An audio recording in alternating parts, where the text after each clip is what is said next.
Coming up here on today's show, let's talk about the latest Boston Celtics injury news on Jaylen Brown and also on Kristaps Porzingis, who spoke about his injury. However, he did play tonight against the Houston Rockets. On the back half of the show, I'll give you guys my takes on the Boston Celtics on a very tough back-to-back, winning both games on the road in the Western Conference. I think that speaks volumes, and I think they're really starting to find their rhythm despite the so-called slump that a lot of people wanted to point out after they lost a couple of games. They probably should have won, but, that is also the name of the game. Before we do go ahead and hop into that, I just want to go ahead and ask you guys really quick to do one thing for me, and that is hit that sub button. We have gained several subscribers over our last two watch parties in the Minnesota Timberwolves and Houston Rockets game, but we are so close to hitting 43,000. If you guys can go on ahead, help us out by hitting that sub button, that would mean a ton here on today's show. So go on ahead and do that. Let's jump into the latest news that we have. Coming up here on Jaylen Brown. We know that Brown got injured last weekend. He's been dealing with a shoulder strain.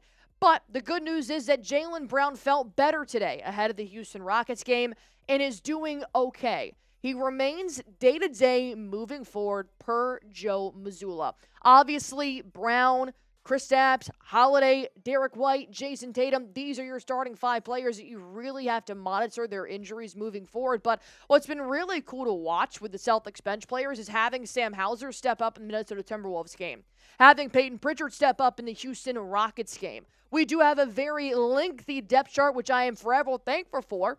But when you've got players like Jaylen Brown and Jayson Tatum, the highest paid players in the NBA, you want them to come back as soon as possible. But to win these two back-to-back games on the road without having Jaylen Brown has been huge for Boston. I think Jayson Tatum has done phenomenal. I'll talk a little bit more about him. But I also want to talk about one specific guy that I know it's definitely been a little bit on my radar on whether or not he is going to be good to go moving forward, and that's Kristaps Porzingis. Porzingis didn't play against the Timberwolves. He was ruled out, still dealing with that ankle injury, but he did play against the Houston Rockets. Why? Because Al Horford had to rest. Al Horford could not play that back-to-back, and you really needed a guy like KP to be okay. Well, he was back in action, but before the Timberwolves game, he also did give a little update on how he's feeling and where he wants to be, and he's not quite there just yet. And it's been tough on Kristaps Porzingis. Obviously, coming back from the rehab that he had from the surgery this offseason, we knew when he came back he wouldn't be 100% for a while, but he's still putting up pretty good numbers for a guy that's been dealing with an injury off and on. KP said, "I'm not going to lie.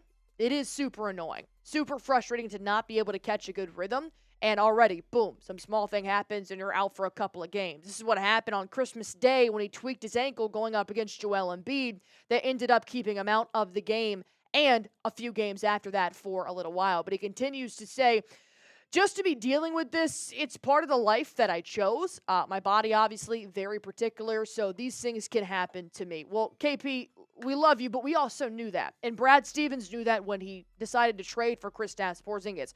The only thing that I really want to keep an eye on here, and it's kind of hard to judge this season because he already missed a big chunk of it the first half with that rehab process, but one thing that Knicks fans know, that Mavericks fans know, is that Kristaps Porzingis, the first year he plays for a team, that's probably the most games he's going to play for that organization.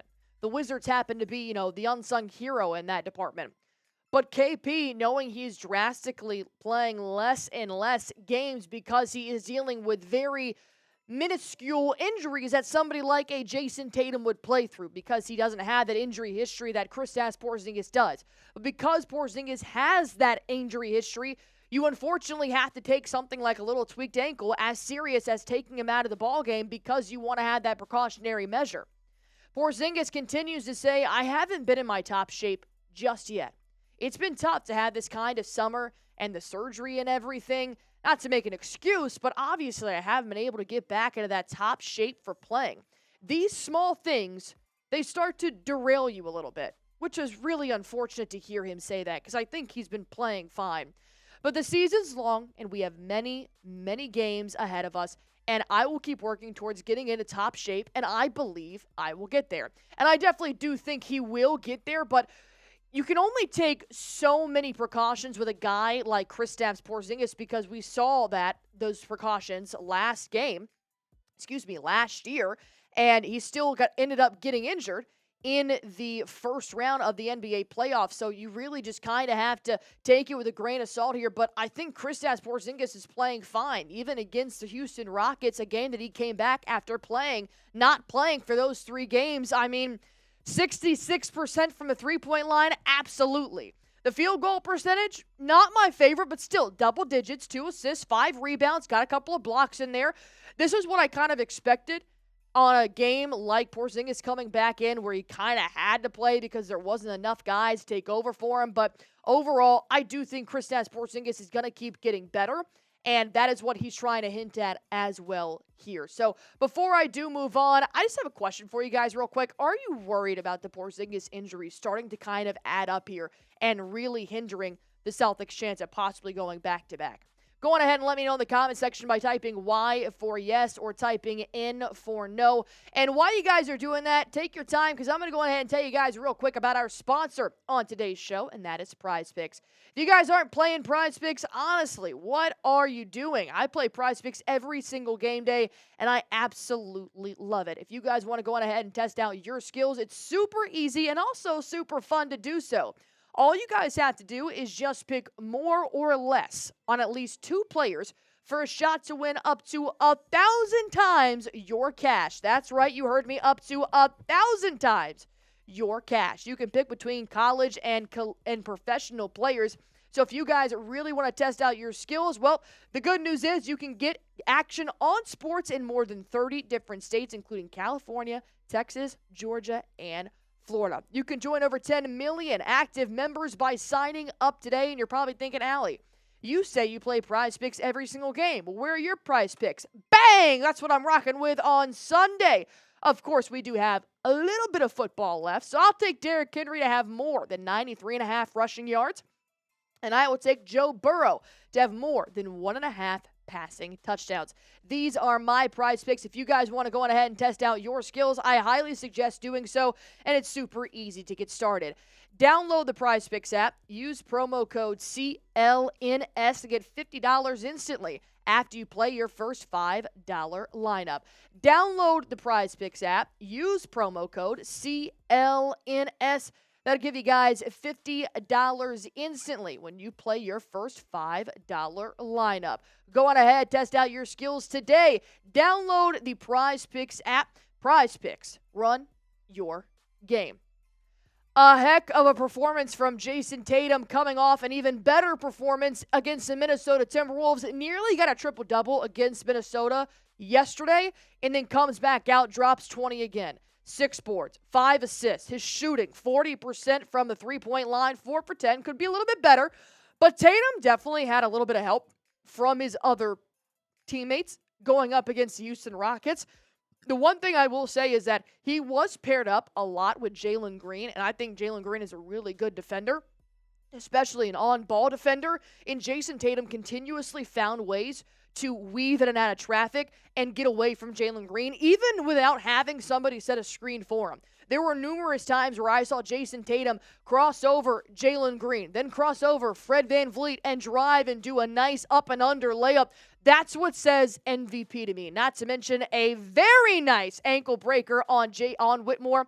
Always makes it super fun. He also did have some help from Derek White, who's having a phenomenal back-to-back games. 26 points against Timberwolves, 23 points against the Rockets. This is what I mean by it's okay if Jaylen Brown doesn't come back. For a couple more games, we do have the Thunder and the Denver Nuggets coming up, so hopefully he's back for those games. But Derek White is stepping up in replacement of Jaylen Brown. He's stepping up for those points that Jaylen Brown particularly always puts up. Look at the shooting right now coming in from Derek White. He started off the Celtics run by making the first couple of threes. 6 for 12, 8 for 16. He's starting to find that rhythm again that he was in a so-called slump a little bit ago. Same with Drew Holiday. Holiday putting up some good numbers against the Timberwolves. 14 points, sitting right around his average. Same thing here. He also did a really good job of defending Jalen Green. Jalen Green had 27 points, but he's also a very good shooter. Jrue Holiday made it very hard for Jalen Green to try and make a contested shot every single time he had the ball. His numbers, phenomenal. 40%, 55, 56% from the field. But I also want to talk about the guy that really stepped up here coming off the bench. It was Sam Hauser against the Timberwolves. It was Peyton Pritchard against the Rockets. 20 points, 4 boards. I mean, 80% from the field. There was one play as well where Peyton Pritchard made a contested reverse layup. And I'm like, oh, a contact contested reverse layup. I'm like, in your bag, Peyton Pritchard. He is proving to the league he's not just a catch-and-shoot three-point guy. He is a three-level scorer. And on top of that, a phenomenal two-way player. I love Peyton Pritchard's defense. 66% from downtown. Pritchard was a huge reason why the Celtics ended up taking this game and winning back-to-back. Once again, stepping in for the lack of Al Horford points and the lack of Jaylen Brown points as they did not play against the Houston Rockets. Hopefully, we do get those players back really soon. If you guys want to beat the Oklahoma City Thunder on Sunday, this is the top team in the Western Conference. This is the team to take down. Go on ahead and do one thing for me and hit that like button for me. The Celtics on a 3-game win streak, which is always good to say. If you haven't already, hit that sub button for me and like this video.